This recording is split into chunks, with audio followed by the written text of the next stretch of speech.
Hello, Margaret. My name is Jesse. I enjoyed your video presentation, and I think that you've raised a very important question. Who is defining the moral character, and who is upkeeping or enforcing the ethical professional behavior of counselors? And I think that the answer seems on the surface pretty easy, but in execution it's much more difficult. I pulled an article from the Journal for Counselor Education and Supervision. Um, the authors, Swank and Smith, in 2014, discussed how the first level is the colleges, and that gatekeeping or screening for competency or for issues, behavioral or incompetent issues, should begin at admissions. And then it should continue through the education process. And then, of course, we know that throughout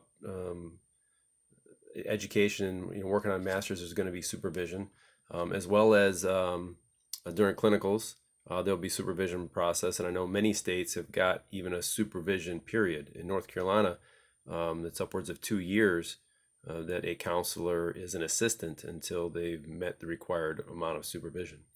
And so I think that's another way in which individual counselors are screened and then maybe mentored, but of course the ethical and professional standards are enforced.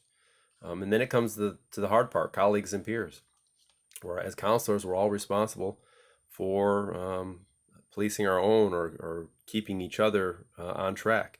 We see a fellow counselor that is involved in something, or maybe there's an appearance of impropriety, it's up to us to take them to a side and to investigate, to discuss it.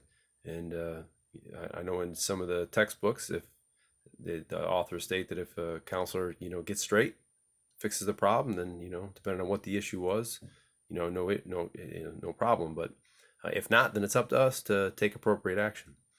Then of course there's the state boards, and that's really they're a big part. Besides the licensing, the enforcement and disciplinary actions, I would say, is a big part of their role.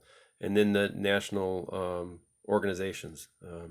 Now, someone might make an argument that this would be a reason for national licensing. I certainly would not agree with that. I think there's, at the state level, I think is the right level for licensing.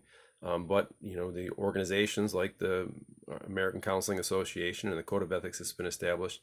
That's the right tool to give us to identify deficiencies and then to adjudicate them and enforce them. In fact, Section I-2B states that, quote, counselors take further action depending on the situation. And then it begins to list the resources that a counselor has to take action to protect the client from harm. So again, I appreciated you posing this question, and I hope this is helpful. Bye.